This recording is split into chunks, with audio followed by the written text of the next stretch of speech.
Welcome to this edition of In Depth Alaska. I'm Jordan Rodenberger, sports director at Alaska's News Source. With the Iditarod a little more than 40 days away and warm temperatures forecasted once again, I sat down with race director Mark Nordman to get an idea of how they plan when the weather doesn't cooperate. Joined now by Mark Nordman, race director of the Iditarod, as we're just over 6 weeks away now. What are some of the conversations or topics being had within Iditarod headquarters and within the team as of late? Well, of course, that's probably one of the reasons I've been invited to be here. We're all talking weather in Alaska. It's been crazy from all across the state.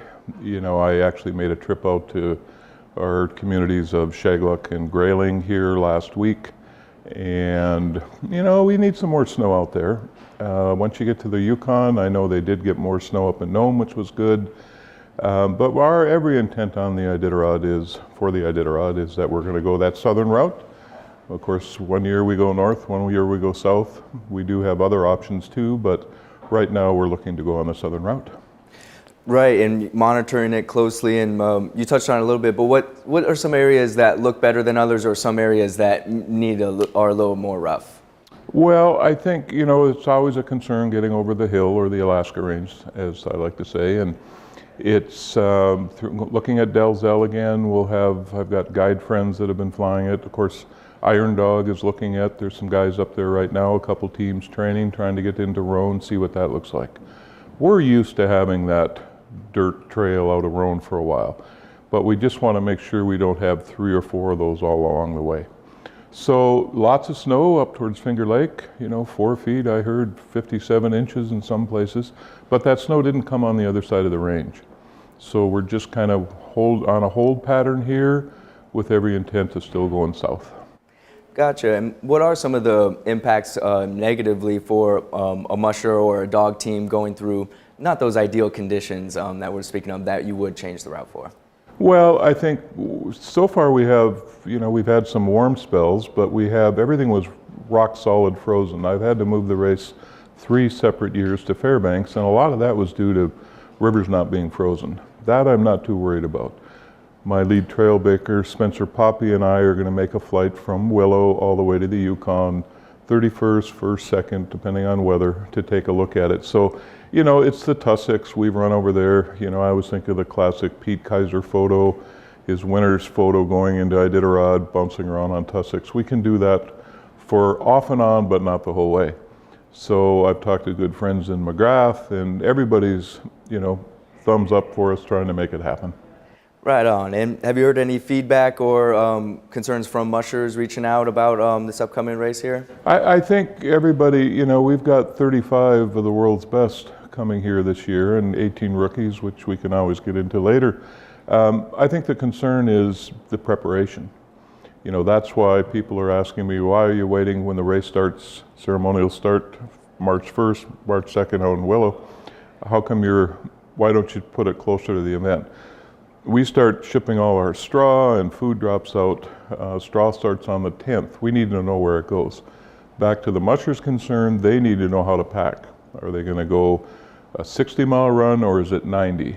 You know, the first year in 2003, imagine this, we actually had everything shipped out to McGrath, Unacleat, Nome, had to bring it all back in and then go to Fairbanks.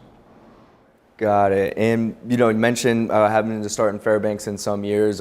How likely is that, and how prepared is Iditarod for a scenario? Well, we're absolutely prepared. You know, I actually make calls in September just in case.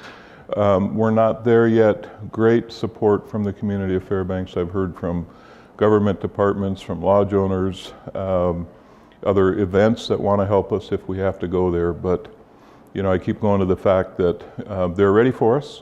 If we do need to go there, we're all set. It's a huge change for us. Of course, we still have to have our ceremonial start in Anchorage. That's a key because we have promotions and sponsors and the community here, of course. It's Mardi Gras first Saturday in March, and we want to make sure we continue with that. The Super Bowl of dog mushing, as described. Always looking forward to that. Always look forward to it, yeah. Looking at a February 3rd deadline to finalize a course. So what do those next few weeks look like with the Iditarod leading up to that? Just continue to plan on all options. You know, we do have Another option is if let's say we have trouble from, let's say Ophir over to Shagluck, not a section that's traveled very little. Some of the locals will go out and trap and recreate out of Shagluck back towards Iditarod, but nobody's done that so far this year because of the conditions. So we just continue on. The other option is maybe we would have to go back to the northern route, and then Fairbanks. All depends on, and we're working closely with Iron Dog, Mike Vassar, their director, and Doug Dixon. We're in touch with each other, and all these events are trying to make sure we can complement each other and get to know them safely. And it takes a lot to slow down or stop the Iditarod, having never canceled in its history. So let's say race is going on. So what are you looking forward to? What gets you excited about Iditarod 53 here coming up? Well, I think, of course, Dallas is not racing this year. That's well known to not just the mushing community, but to the state of Alaska. There are some people that even if Dallas was running, I know they're really geared up.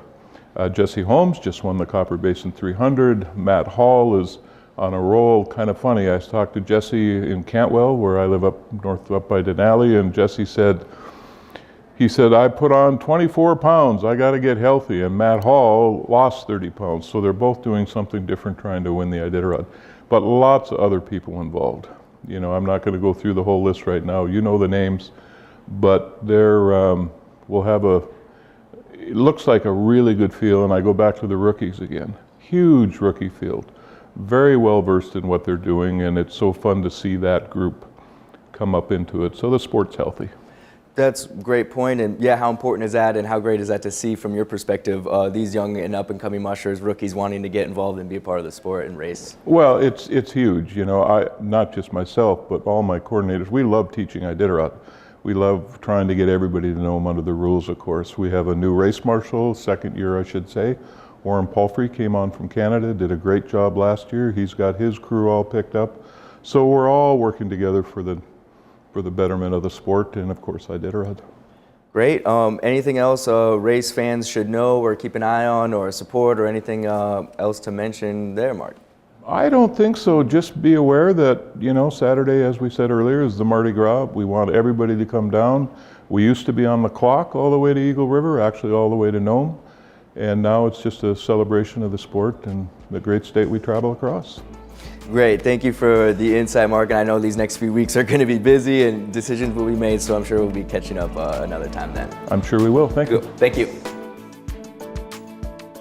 Thanks to Mark Dorman for talking with me, and thank you for listening to In Depth Alaska. Please like and subscribe to this podcast.